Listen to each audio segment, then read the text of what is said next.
sobre todo un abrazo y un agradecimiento especial a la doctora Aleida Guevara, que además de ser la hija de nuestro guerrillero heroico, el cubano argentino más importante quizás en muchas de nuestras vidas, un ejemplo, un faro, pero además de eso es una excelente médica pediatra, una militante combativa que está con nosotros y nosotras en todas las brigadas médicas que venimos haciendo en Argentina desde el año 2012. Así es que estuvo aquí y estuvo en Jujuy, llegamos hace 2 días, así que va a ser muy interesante esta charla y contar un poco no solo el internacionalismo histórico, sino también el actual. Me dijeron los compañeros y compañeras que prepararon un video, que será una sorpresa, que los invitamos a verlos, quizás mejor nos corremos para que puedan verlos, porque los vamos a estar en medio, entonces. Vamos.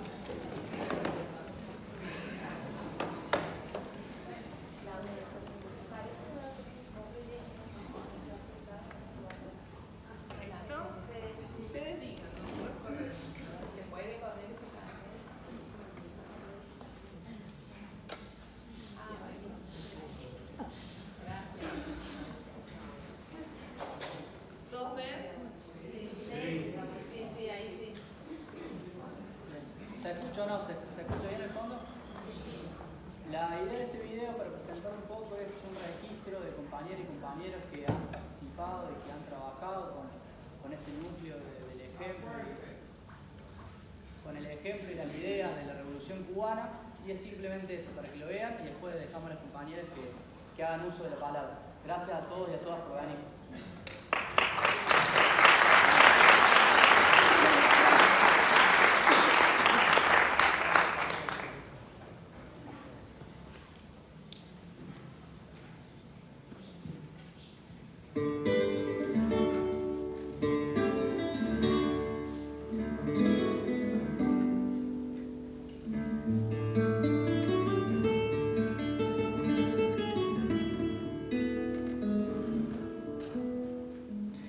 Operación Milagro, digamos que es un programa que surgió en el año 2003-2004 por idea de los comandantes Fidel Castro Ruz y Chávez. Surgió como una idea porque en primer lugar surgió el yo sí puedo, es decir, la alfabetización a aquellas personas que siendo adultos no sabían leer ni escribir. Luego se dieron cuenta de que estas personas no podían aprender a leer y escribir porque tampoco tenían buena visión, y de ahí se dieron cuenta que tenían cataratas y delirio. Por tanto, surgió la idea de hacer la Operación Milagro, que sería la cirugía de estas personas que no tienen recursos, que son pobres y no tienen acceso a la medicina, y también como una forma de contribuir a disminuir la ceguera en los pueblos de Latinoamérica, porque inicialmente Operación Milagro surgió como una idea para Venezuela, pero después se fue extendiendo hacia los otros pueblos de América Latina e incluso de África y Europa. Mi nombre es Nora Ferreira y estoy en la organización Juanita Moro, y bueno, dentro de la Juanita Moro, que luchamos por los derechos de la mujer, ahí hace 27 años formamos la Casa de la Mitad, Jujuy, Cuba. Y desde allí hemos trabajado distintos programas de Cuba, como el Yo Sí Puedo, la Misión Milagro, entre otros, ¿no? Y como, bueno, las mujeres acá estábamos más organizadas, sí, desde Jujuy salió la Misión Milagro para todo el país. Nos sentamos a debatir con los cubanos, con la UNED, con Claudia Camba de la UNED, y ahí empezamos a soñar. Ahí también empezamos a ir ideando cómo podíamos hacer la Misión Milagro. Lo dimos con un diagnóstico terrible. Acá, a cuadras de la ciudad, una población analfabeto puro y muy alto. Nosotros siempre reconocemos, digo nosotros porque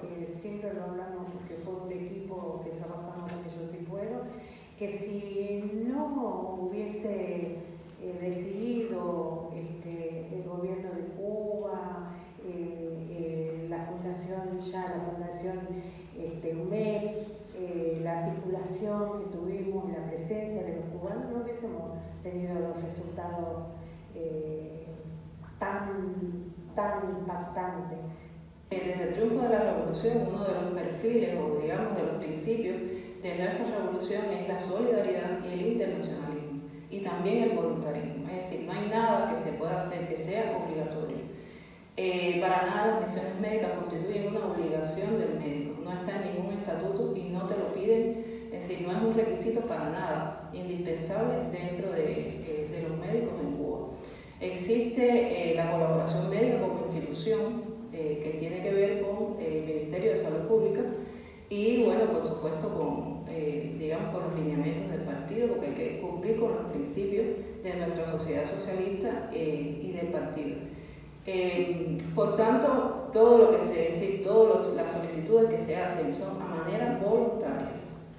El médico que quiera se puede anotarse digamos, en una especie de listado y dar su disposición. Tú das tu disposición y tu disponibilidad para que te llamen para donde sea.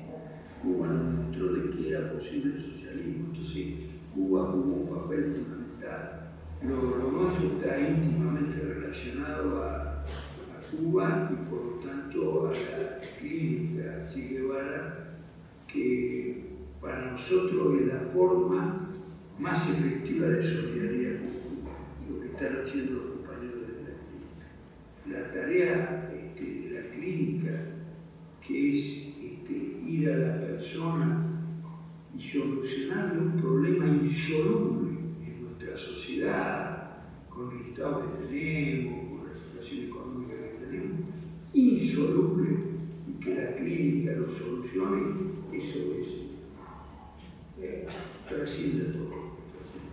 Bueno, al menos desde que llegué a Córdoba, yo escuchaba que la clínica, y un compañero de la universidad hizo la experiencia de acompañar en el Yo Sí Puedo y insistía, hay que hacer, hay que estar re bueno, que vayamos, que no sé qué. Y creo que ahí prendió. Después vino una propuesta más concreta por parte de la clínica y se inició. Y bueno, ellos trajeron la propuesta de vincularnos con la clínica, que fue una experiencia muy linda para mí. O sea, es como que, o sea, poder llevarle por ahí la solución a los compañeros que como que no tienen la posibilidad de ir a un lugar o acceder a la salud, como que en todos lados debería ser un derecho, acá es como que algo muy burocrático, digamos, y no todos tienen la misma posibilidad. Para nosotros, al menos, no sé, capaz que por el acercamiento, de haber leído alguna vez cosas sobre la revolución y eso, la experiencia con la clínica nos emociona por eso, porque es sentir el socialismo cerquita, más allá de todo el trabajo que lleva, lo lindo que es poder ayudar a alguien, que es hermoso y que es parte de lo que hace sentir el socialismo cerquita, es ver que es posible y que es el camino que tenemos que encarar, porque miramos para el otro lado y está todo mal en Argentina, nunca hubo una experiencia socialista y estamos cada vez peor, entonces como si contrastamos las dos cosas, nos queda una sola alternativa y es seguir caminando por el camino de la lucha, ¿no? Y la clínica significa eso para nosotros, como en medio de tanto caos, tanta cosa fea que sucede todos los días, un poquito de ese calorcito, ¿no? Solidaridad, así concreta, material, la clínica, bueno, abre un panorama de optimismo, porque quiere decir que la solidaridad entre los pueblos existe, entre las personas humanas hay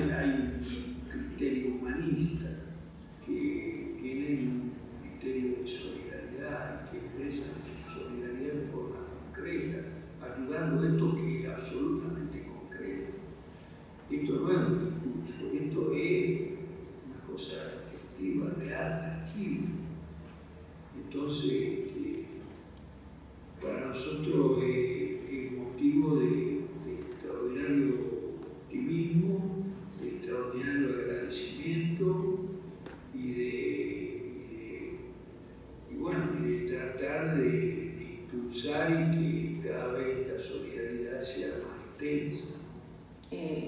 Y bueno, pues hemos básicamente desde 2005 desarrollado esta labor en estos países de manera totalmente gratuita para los pacientes que acuden en busca de este servicio y de este milagro que es el recobrar la visión.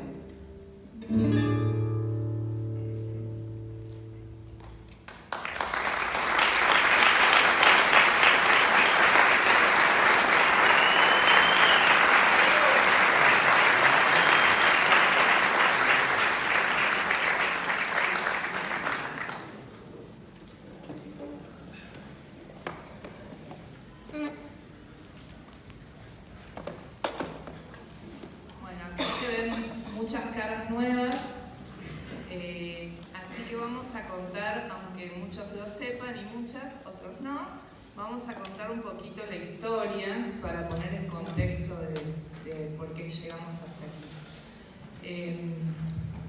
Corría el año 2003, todavía no había renunciado Menem, todavía no había triunfado Evo, ni Daniel Ortega, ni había triunfado Correa, y ya Fidel visualizaba que se venía una época de muchos cambios. Él decía que estaban las condiciones dadas mucho mejor que cuando el Che se había ido a combatir a Bolivia. Y surge la idea de Fidel y Chávez de montar un programa de alfabetización para Venezuela, pero pensándolo luego para América Latina. Entonces, Fidel lo que siente es que como iban a atacar mucho a Venezuela, por supuesto, de que era procomunista, pro-Cuba y demás, le plantea a un grupo de compañeros y compañeras de Brasil, del MST, y a nosotros, a un grupo de nosotros, la posibilidad de traer el programa de alfabetización, que todavía no era público, pero que ya iba a empezar en Venezuela, hacia nuestros países. Y así empezamos. Un grupo de personas de diferentes provincias que pertenecíamos y seguimos siendo lo del movimiento de solidaridad con Cuba, que empezamos a trabajar la alfabetización con las organizaciones sociales.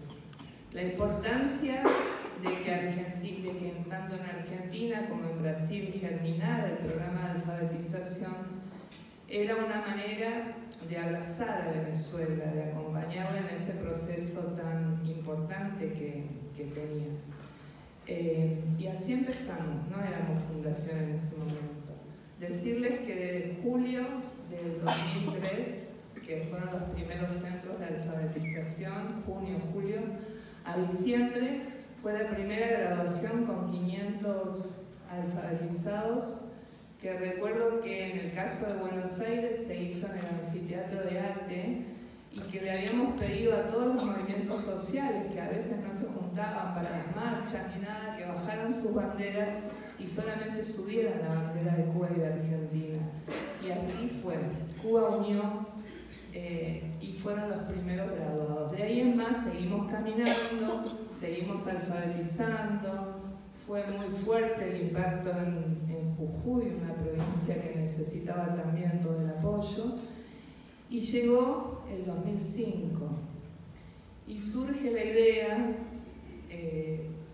de que mientras Bush viniera a Mar del Plata, a la cumbre iberoamericana, a la cumbre de las Américas, perdón, y que se hiciera la contracumbre, la cumbre de los pueblos, mientras Bush viniera a sembrar muerte, Cuba y Venezuela sembrarán la vida, sembrarán el alba. Entonces nos plantean la posibilidad de empezar a fundar aquí lo que era Misión Milagro y empezar a buscar personas que necesitaran atención visual y fueran a Cuba a operarse. Así es que el 4 de noviembre del año 2005 salieron los primeros pacientes a operarse a Cuba.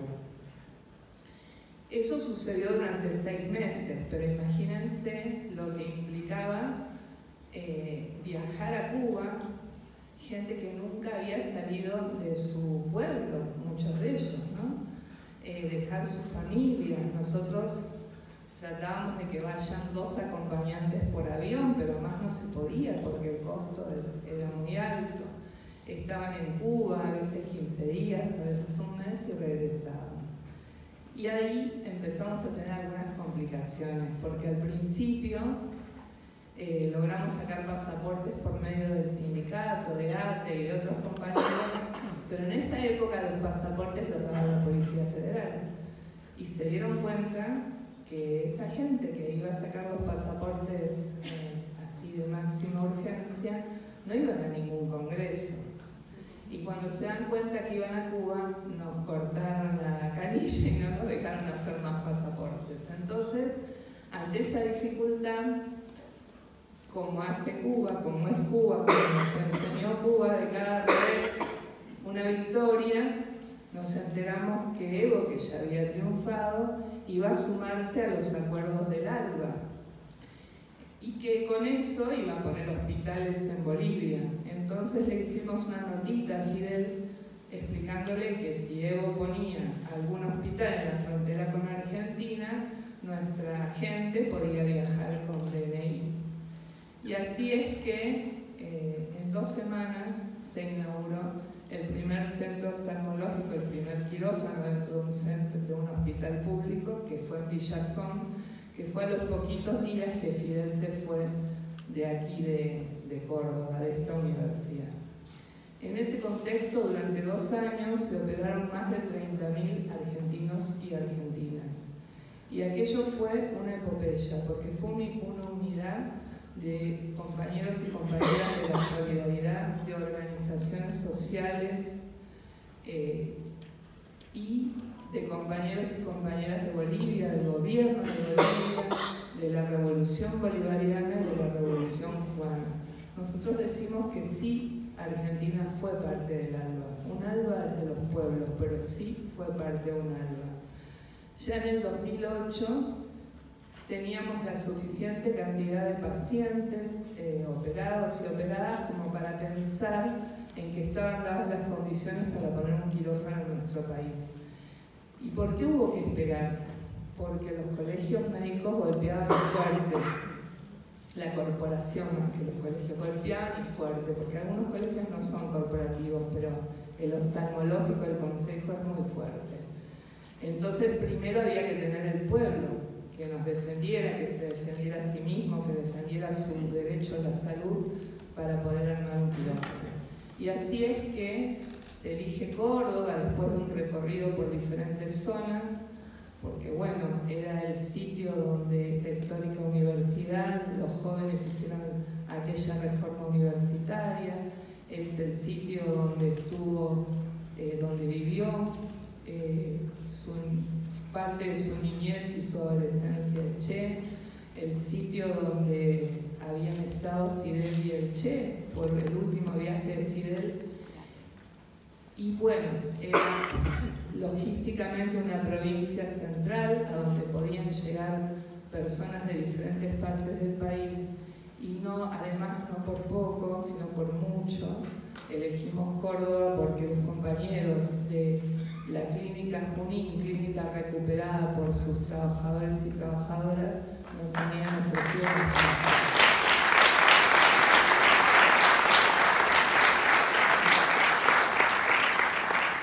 Y así es que el 8 de octubre del año 2009, en homenaje al Che, hicimos la primera cirugía de cataratas. Ahora me emociono yo. Y bueno, y así seguimos. En el 2014 logramos juntar dinero con muchas donaciones, cooperación al desarrollo, compañeros y compañeras que pusieron su trabajo voluntario y logramos comprar un lugar en el barrio San Martín y construir lo que es hoy el Hospital Ernesto Che Guevara. Y quiero decirles que a partir de eso, en el 2012 volvimos a ver a Fidel.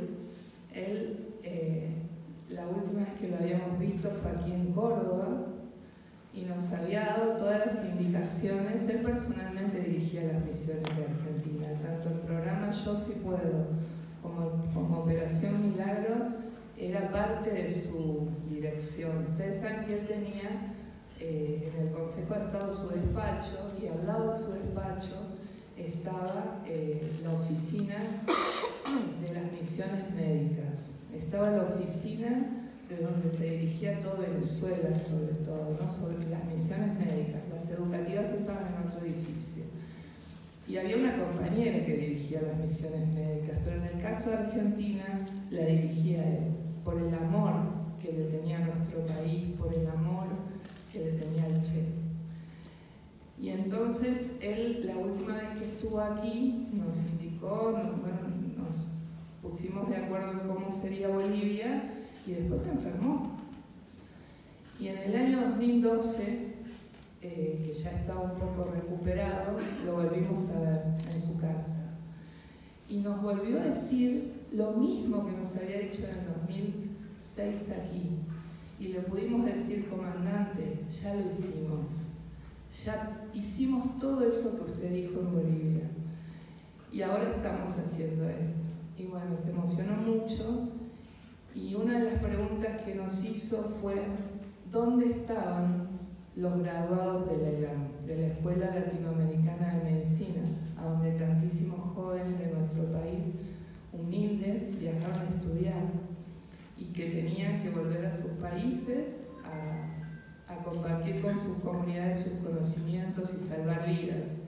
Y la verdad es que no sabíamos mucho, sabíamos de algunos, pero no de todos.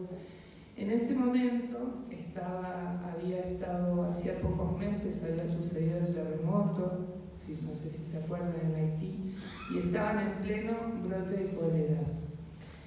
Y Fidel nos dijo, el capitalismo va a tratar de cooptarlos, de quebrarlos. Hay que ayudarlos. La mejor escuela sería Haití. Armen una brigada médica hacia Haití. La verdad es que nos fuimos de ahí con una carga muy grande, porque dijimos, ¿cómo hacemos para montar algo en Haití? ¿Con qué dinero? ¿Con qué logística? Y la verdad es que Haití no fue posible con armarla, entonces buscamos nuestro propio Haití. Y así es que encontramos Gangan, una comunidad mapuche en la meseta patagónica que ninguno de nosotros había escuchado nombrar nunca. Y entonces hicimos nuestra primera brigada Ernesto Che Guevara en el año 2013 hacia Gangan. Ahora se cumplieron 10 años y en esa primera brigada fue pensada y soñada también por la doctora Leida Guevara. Así que quiero darle a ella la palabra para que siga.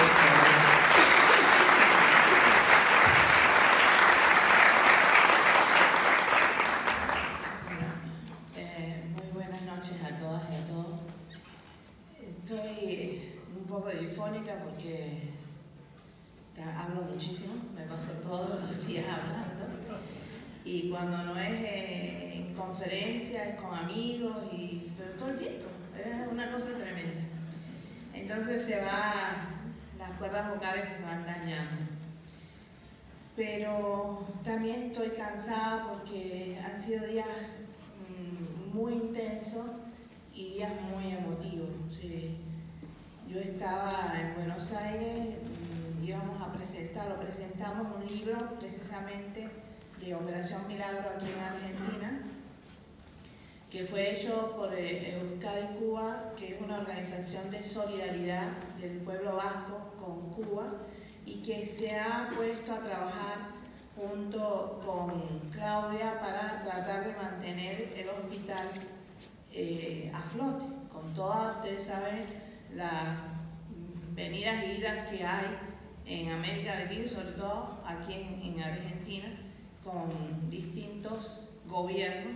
Depende del tipo de gobierno, se mantiene mejor, se va más abajo y así, no es fácil. Entonces hay que buscar de alguna forma mantenerlo. Cuba ayudaba mucho desde el punto de vista económico, pero también ustedes saben que el gobierno de Estados Unidos decidió ponernos en una lista de países terroristas, de países que sustentan el terrorismo. Y en ese caso, entonces, ningún otro país del mundo, por ley internacional, puede aceptar ningún tipo de dinero que venga de Cuba, ni ir ni salir, porque estarían entonces relacionándose con los terroristas, ¿no? Y a partir de esos momentos no pudimos estar tan cerca del hospital como hubiésemos querido. De todas maneras, ustedes vieron acá hablar a una compañera cubana que es nuestra oftalmóloga, en este momento está trabajando junto a ustedes con todas las autorizaciones habidas y por haber, y es profesora, trabaja en un hospital en La Habana, el Pando Ferrer, que es un hospital especializado precisamente en patologías oculares, y bueno, ella está tratando por todos los medios de ayudar a la población argentina y también a la formación de algunos profesionales que puedan estar cerca de ella en ese aspecto. Eso es lo que hemos podido hacer en estos últimos tiempos, porque la situación se ha puesto muy difícil también para Cuba. Es decir, el bloqueo después de la dichosa pandemia que sufrimos todos se hizo más cruel.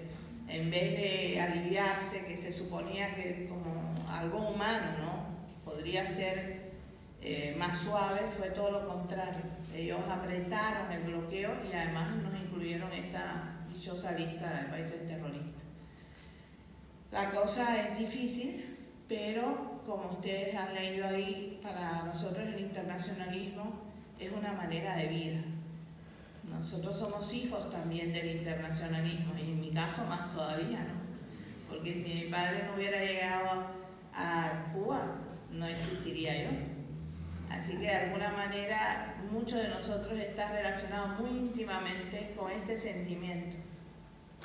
Y para nosotros es una manera de vida simple, no es otra cosa.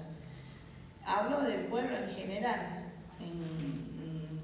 Yo pienso que una de las cosas más lindas que José Martí nos enseñó, que es quizás el cubano más conocido internacionalmente, él dijo hace muchos años que patria es humanidad, y que para los latinoamericanos específicamente patria sería desde el Río Bravo hasta la Patagonia, un solo pueblo, una misma identidad.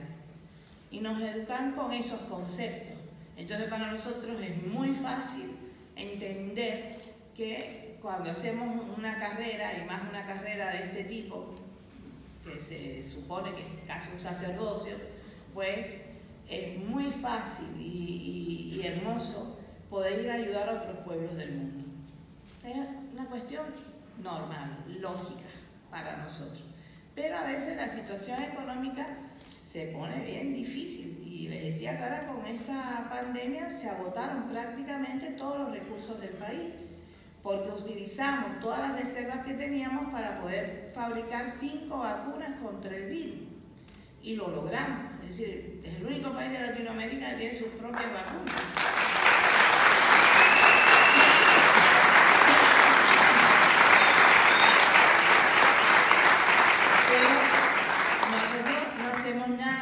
Las vacunas solo para nosotros, porque no es así como pensamos. Por tanto, muchas de nuestras vacunas están en Haití, muchas de nuestras vacunas están en África, muchas de nuestras vacunas están en países asiáticos y también en países europeos. También. Con la pandemia tuvimos 3 brigadas médicas internacionalistas, una en Andorra y 2 en Italia, a pedido del gobierno italiano y del gobierno español, y para allá fuimos. Y en este momento tenemos una brigada médica también cubana en Italia todavía. Entonces, como se darán cuenta, un país del llamado tercer mundo acude en ayuda de uno del llamado primer mundo. Cosa un poco rara, ¿verdad? Pero bueno, somos muy amigos, porque desde el primer momento de la revolución el pueblo italiano fue muy solidario con Cuba, siempre, y el pueblo español también. Entonces, de alguna manera, nosotros devolvemos lo que recibimos, y era una obligación nuestra poder ayudarlos si ellos lo necesitaban. Con muchísimo gusto lo hacemos. Pero eso trae como consecuencia tratar de tener que apretar más el cinturón todavía, porque todo eso conlleva gastos económicos tremendos. Y aunque muchos países pueden pagar el servicio a Cuba, por ejemplo Qatar, nosotros tenemos un hospital de casi 400 profesionales de la salud allí, todos cubanos, y son bien pagados. Pero parte de ese dinero del hospital que recibimos en Qatar, una parte va para los cooperantes, los que están trabajando ahí, pero otra parte va para los médicos que están en Haití. Porque Haití no puede pagar la brigada médica de ninguna manera. Hay que hacerlo totalmente gratuito y hay que llevar todo, no solo los médicos, sino los alimentos, el agua que se consume, todo hay que llevarlo para Haití. Y todo eso se hace gracias a este tipo de intercambios que hacemos. Es decir, vamos a países que a veces pueden pagar el servicio y con parte de ese dinero lo invertimos en poder ir a otros países que no hay manera de que paguen nada, pero necesitan salud y necesitan de nuestro esfuerzo. Y eso es lo que hacemos. Y por eso también estamos sancionados. Porque el gobierno de Estados Unidos ahora empezó a decir que nosotros somos contrabandistas de hombres, de trata, nos trata como si fuéramos esclavistas, ¿no? Porque a ese médico que está en Qatar no se le da todo el dinero que Qatar paga. Pero claro que no, porque si tenemos esos 400 médicos allí es porque en Cuba también hay un grupo de médicos sosteniendo el trabajo que ellos no pueden hacer en el país, que tienen que hacerlo allá. Y de alguna manera usted tiene también que tener en cuenta a estos compañeros que están trabajando en Cuba, ¿verdad? Pero también tiene que tener en cuenta un país que está bloqueado, que con ese dinero necesita comprar medicamentos e insumos para poder trabajar dentro del hospital. Pero además, con parte de ese dinero tenemos que sostener nuestras brigadas médicas en otras regiones del mundo que nos necesitan y que no pueden pagar. Y eso es todo el complejo que tenemos en este momento y lo que Estados Unidos ha analizado muy, digamos, profesionalmente, ¿verdad? Y ha llegado a esa conclusión, que nosotros explotamos a los médicos. ¿Fíjate? Es una cosa interesantísima esto que dicen ellos.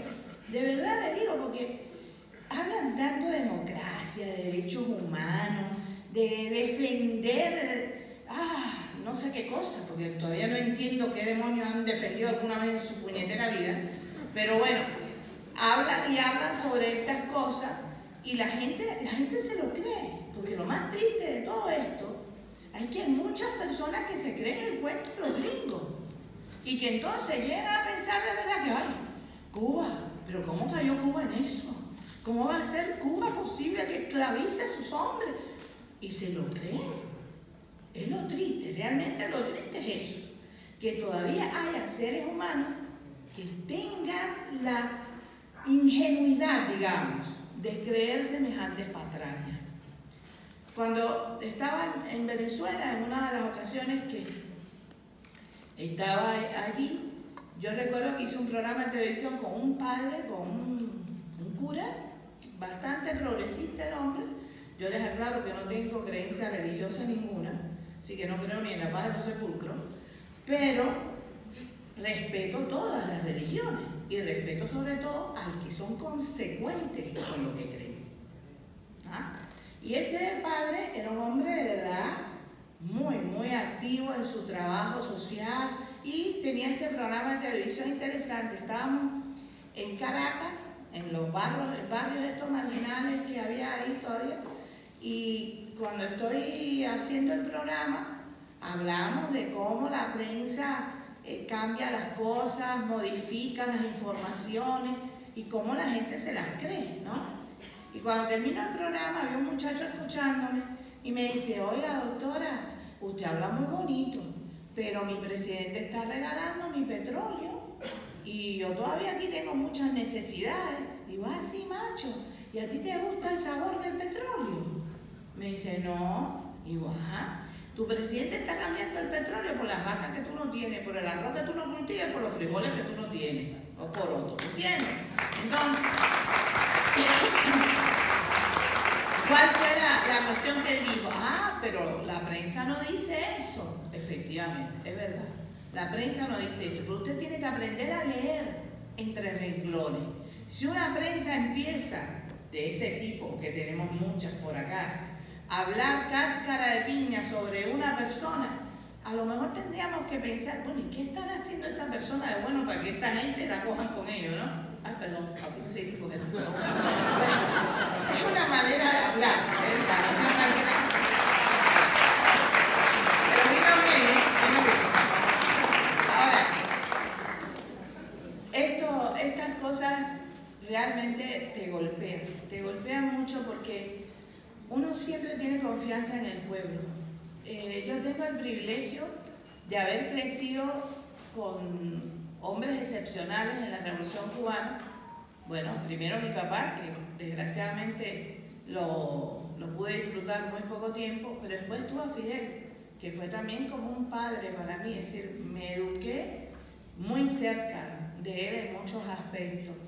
Y una de las cosas que a veces yo me molestaba con Fidel es que él tenía una confianza absoluta en el ser humano. Es decir, él era incapaz de pensar que una persona pudiera hacer algo, no sé, deshonroso o algo con doble sentido, vamos. Es que no lo aceptaba, no podía creerlo. Y a veces yo tenía que discutir con él, por ejemplo, con el presidente español, ¿cómo se llama este señor? Que era... Aznar. Nosotros, por cosas de la vida, yo caí dentro de la casa de Aznar en un momento determinado con una delegación cubana y Fidel estaba ahí, por supuesto, y bueno, presentó a la delegación, todas esas cosas que se hacen protocolar. Pero oigan lo que yo me enteré. Resulta que Aznar le dice a Fidel: ah, mire, yo no sabía que usted era tan importante, hasta que un asesor mío me explicó que usted es para mucho lo que el Papa es para mí. Y yo dije, no puede ser esto. No, porque vamos, a lo mejor tú puedes pensarlo, pero decirlo, vamos, tienes que tener un dedito de frente si acaso, ¿no? Pues vamos, con respeto a ti mismo, esas cosas tú no las dices. Pues sí, se lo dijo. Y cuando estoy hablando con mi tío, yo le digo a Fidel, tío, todavía, le digo, tío, pero ¿y esta cosa qué cosa es? Y digo cualquier barbaridad. Me dice, Alegrita, no seas tan dura, mijita, no seas tan dura. Ay, mi tío era así. Él era ese tipo de ser humano que no puede creer que haya gente de verdad que no sea consecuente, que no sea honorable, ¿no? Eso, desgraciadamente, ocurre muchas veces con personas muy simples, personas de pueblo, que no tienen quizás un gran nivel cultural como para poder darse cuenta de cómo están siendo manipulados.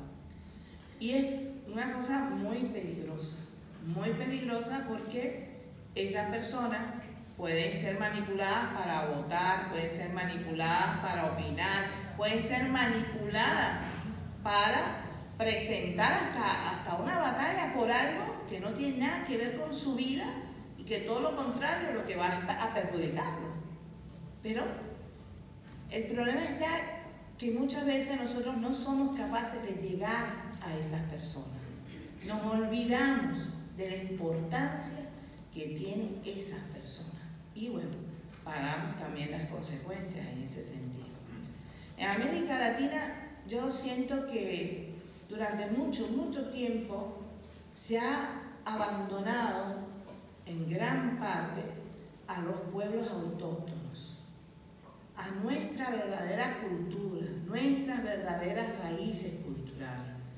Y pueblos, por ejemplo, como ustedes, que tienen poblaciones autóctonas reales.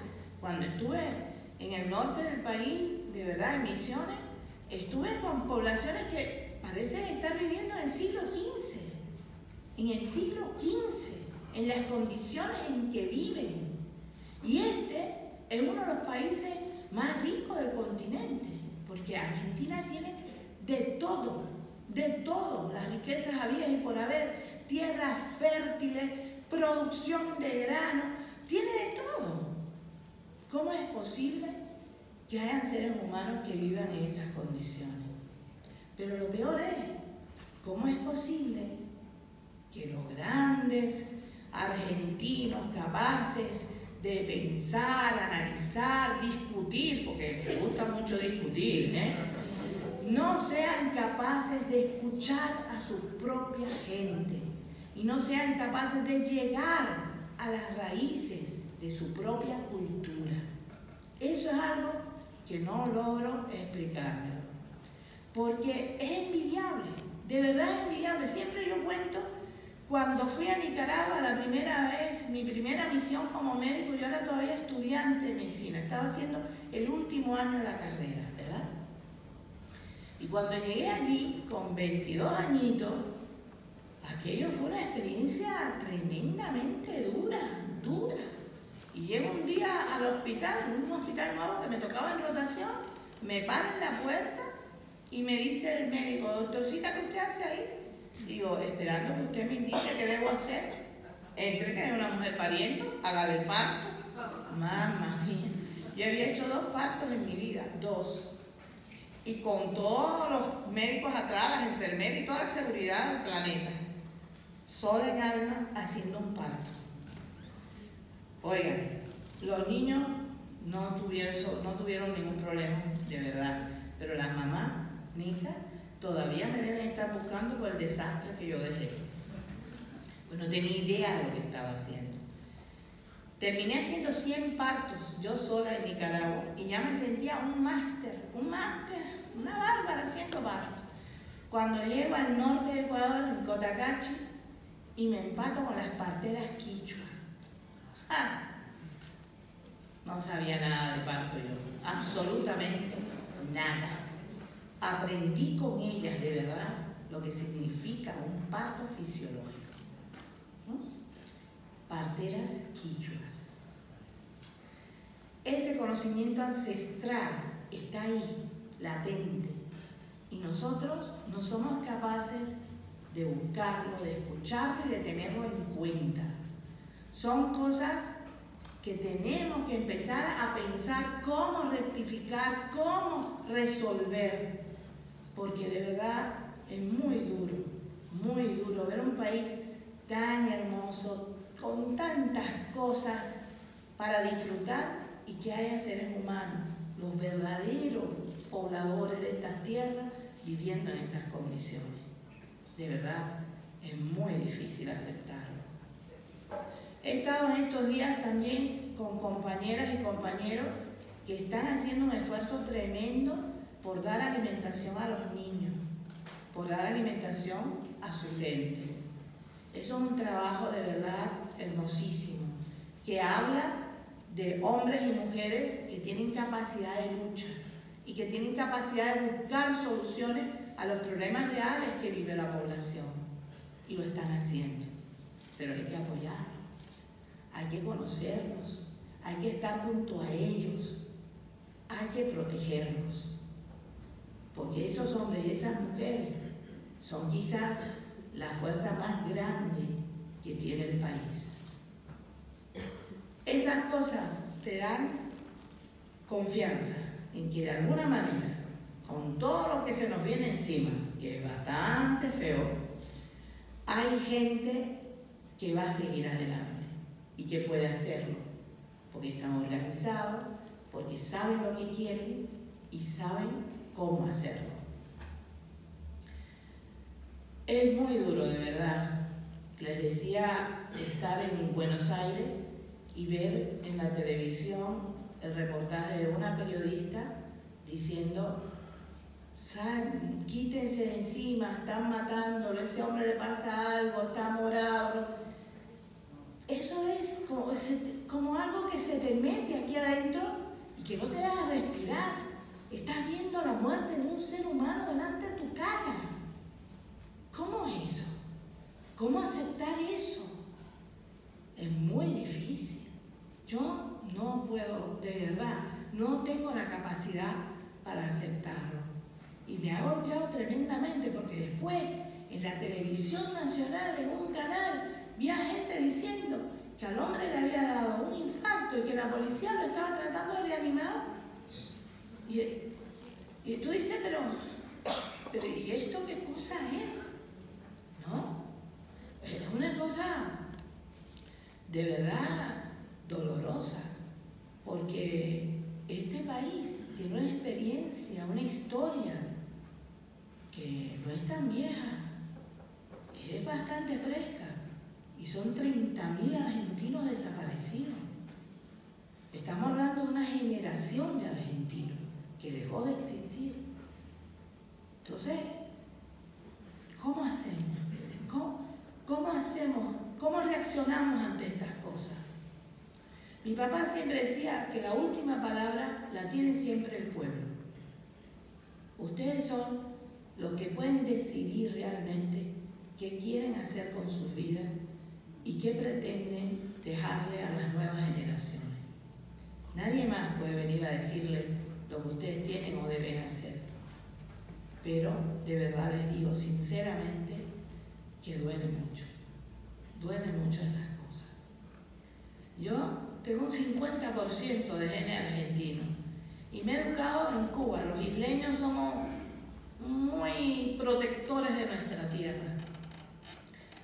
Aprendí con Martí a ser latinoamericana y con Fidel a ser afro-latinoamericana, porque por muy blanca que sea mi piel, yo tengo genes negros y me siento muy orgullosa de eso, muy orgullosa, porque esa es la cultura de mi pueblo.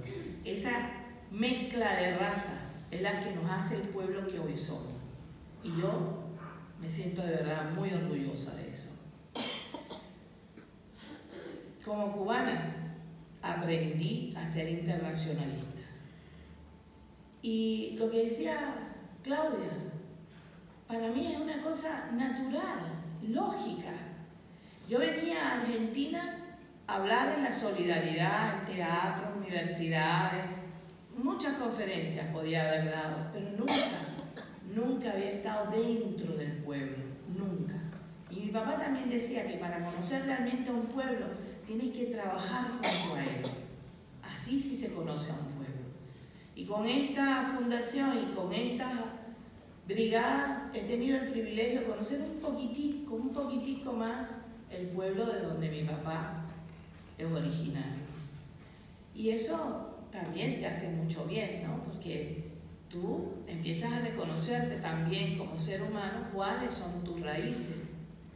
Y es lindo, ¿verdad? Aquí en Argentina había pasado cosas muy bonitas. Conocí a Chichina, que desgraciadamente ya murió, que fue novia de mi papá cuando era jovencito. Y Chichina me acogió en su casa como una hija más, y de verdad fue hermosísimo poder compartir con ella los 2 días que convivimos. Me mostró a un padre diferente al que yo conocía, mucho más joven, más tierno como ser humano, ¿no? Más suavecito.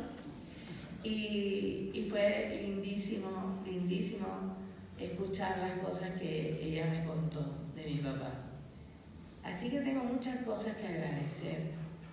Y en ese sentido, como nos enseñaron a nosotros, solo estoy devolviendo un poquito de lo que yo recibí del pueblo argentino. Entonces, no es nada especial. Siempre digo también, y aclaro, que soy un accidente genético.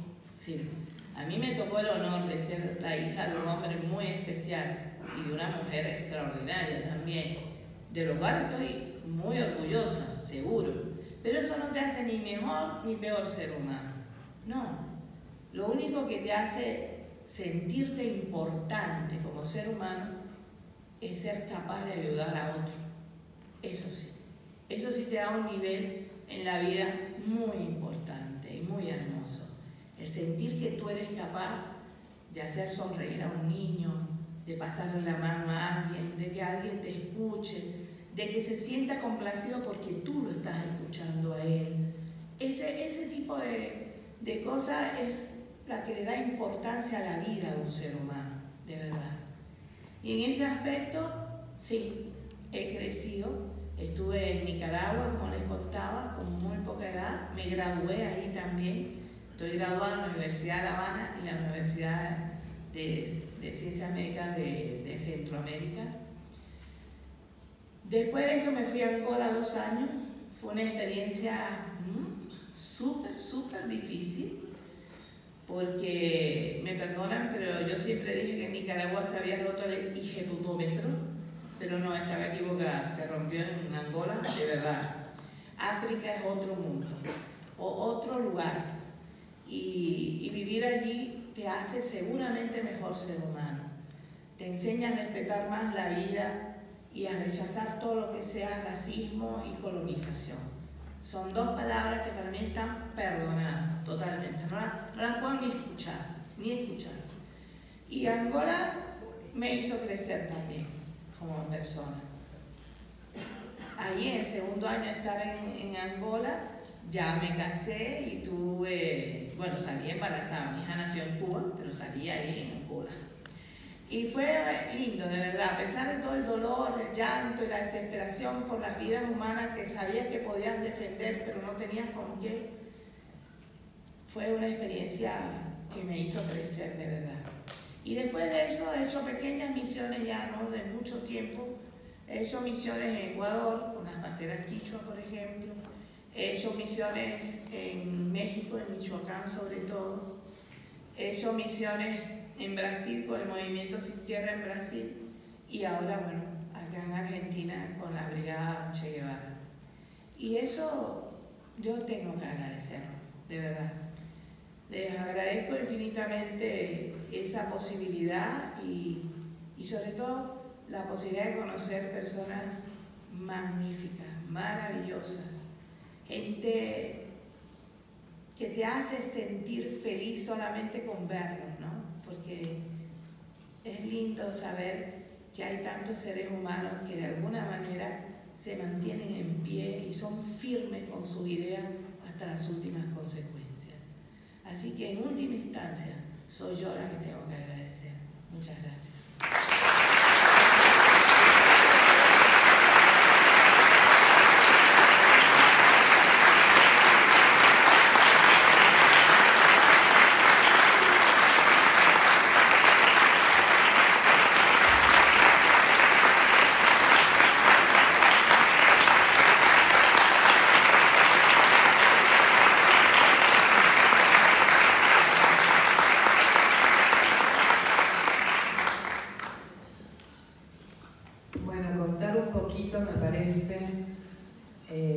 ¿De dónde venimos? Venimos de la provincia de Jujuy, un pueblo que necesita nuestro apoyo, una provincia donde no podíamos creer las cosas que veíamos y nos contaban.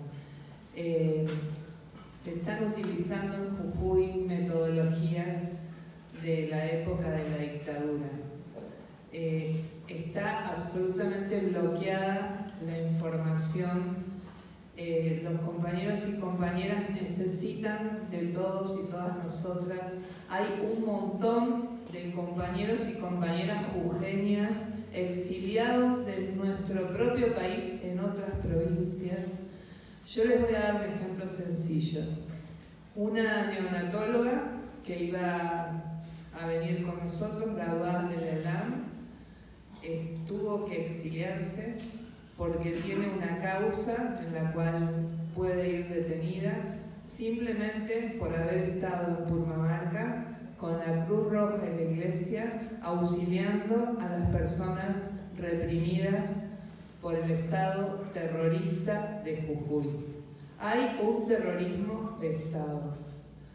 Nosotros hemos hecho un trabajo, no sabíamos si íbamos a poder llegar. La misión estuvo pensada antes de que explotara Jujuy, digamos, el sitio estuvo pensado antes. Luego empieza toda la represión, no sabíamos si ir o no porque teníamos la responsabilidad de llevar a 60 compañeros y compañeras con nosotros, pero bueno, pensamos que no ir era una cobardía y juntos logramos hacerlo. No hubo inconvenientes, no hubo golpes a nosotros, pero sí sabemos lo que está pasando porque se acercó mucha gente, sobre todo a la comunidad de San Pedro, a donde llegaron personas baleadas en los ojos, la misma metodología que en Chile. Lamentablemente no pudimos ir hacia la zona más compleja, a la quebrada, porque bueno, era arriesgar muchísimo. No obstante, ponemos a disposición el hospital. Y sí les quiero decir que en esta brigada detectamos, además de otras patologías, porque hubo pediatría, odontología, que vi por ahí que están las compañeras, además de eso, nosotros como centro oftalmológico logramos diagnosticar aproximadamente 300 personas que se tienen que operar, que van a ir viniendo durante un año a Jujuy, y para lo cual convoco a quienes quieran sumarse como voluntarios y voluntarias del hospital, porque estos contingentes que van a llegar mensualmente tienen que alojarse, tienen que comer, los tenemos que acompañar, los tenemos que abrazar, tenemos que charlar con ellos y ellas de por qué no a la reforma. Algunos lo saben, otros no. Dentro del mismo Jujuy hay muchísima desinformación. Así que bueno, afuera hay una mesa donde se pueden anotar todo el que quiera colaborar. Además, cotidianamente el hospital necesita colaboración y el 90% de los compañeros y compañeras que están allí son voluntarios. Tenemos una radio La Chispa, que andan por ahí los compañeros y compañeras. Tenemos la cocina, que está Casil, está Norma. Tenemos apoyo escolar, que están por ahí las compañeras. Se van a abrir próximamente centros de alfabetización en las organizaciones sociales. Hay muchísimas tareas que más que nunca hay que hacer, porque la única manera que vamos a poder resistir lo que se viene es juntos, unidos, solamente con el objetivo de salir adelante y sobre todo de tomar conciencia desde nosotros y ayudar a los demás a que también la tomen. Bueno, no sé si les parece alguna charla, alguna pregunta que quisieran hacerle a la compañera.